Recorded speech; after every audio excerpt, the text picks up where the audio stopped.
लेकिन भारत पूरे सामर्थ्य से इस संकट का सामना कर रहा है।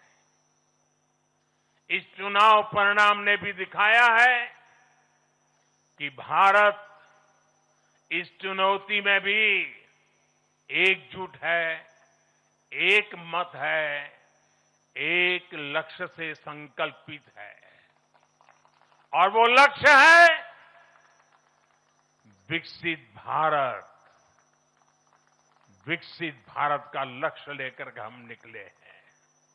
साथियों, विकसित भारत के संकल्प की सिद्धि में पूर्वोदय का बहुत बड़ा महत्व है।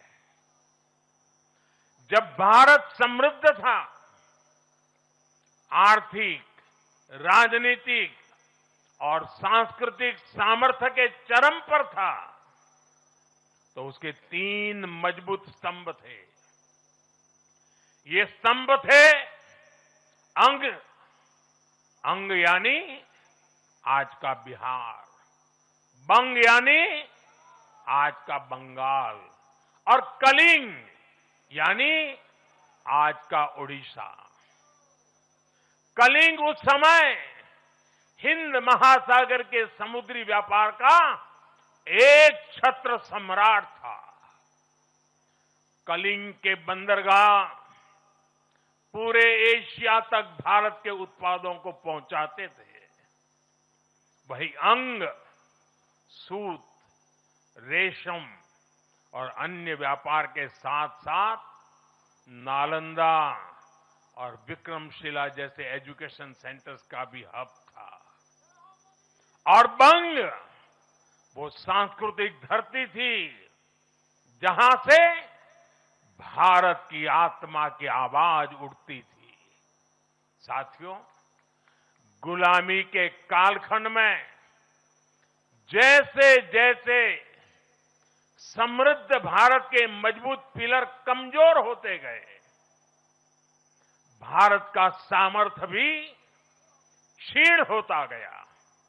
इसलिए विकसित भारत के निर्माण के लिए इन तीनों स्तंभों का फिर से मजबूत होना बहुत आवश्यक है। और मुझे बहुत गर्व है कि अंग, बंग और कलिंग ने इस महाअभियान के लिए बीजेपी को चुन लिया है, एनडीए पर भरोसा किया है। साथियों, विकसित भारत के निर्माण का एक और महत्वपूर्ण पिलर भारत की नारी शक्ति है। नारी शक्ति अब विकसित भारत के निर्माण में तेजी से आगे बढ़ रही है।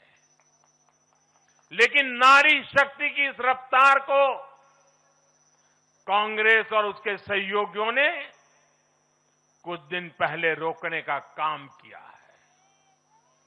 इन नारी विरोधी दलों ने संसद में नारी शक्ति वंदन संशोधन को पास नहीं होने दिया और इसलिए मैंने कुछ दिन पहले कहा भी था कि महिलाओं के आरक्षण का विरोध करने वाले ऐसे दलों को महिलाओं का आक्रोश झेलना पड़ेगा।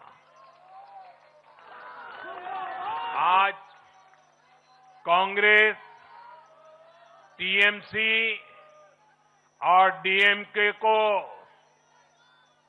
बहनों बेटियों ने सजा दी है। केरल में लेफ्ट के 10 सालों के कुशासन का फायदा कांग्रेस को जरूर मिला है, लेकिन मुझे विश्वास है केरल की बहनें भी अगले चुनावों में कांग्रेस को जरूर सबक सिखाएगी।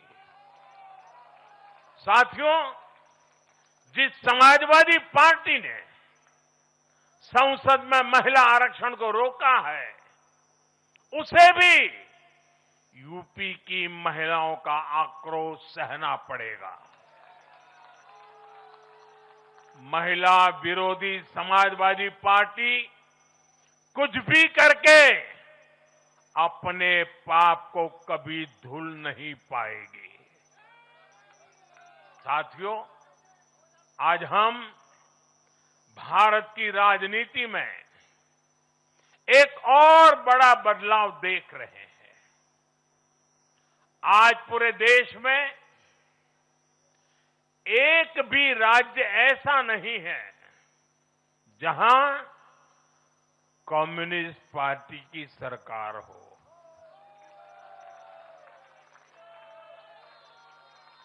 एक भी नहीं है।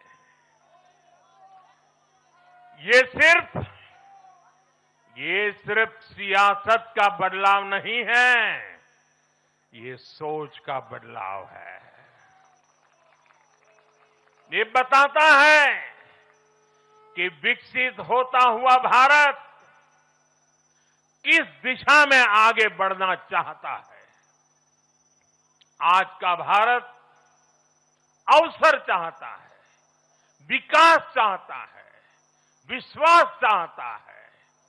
आज का भारत प्रगति चाहता है, स्थिरता चाहता है। और आज का भारत ऐसी राजनीति चाहता है जो देश को आगे बढ़ाए। लेकिन साथियों, दुर्भाग्य से आज की कांग्रेस बिल्कुल विपरीत दिशा में चल पड़ी है। ऐसे समय में जब पूरा देश कम्युनिज्म से किनारा कर चुका है, कांग्रेस उसी विचारधारा को अपनाने में लगी है जिसे देश ने ठुकरा दिया है।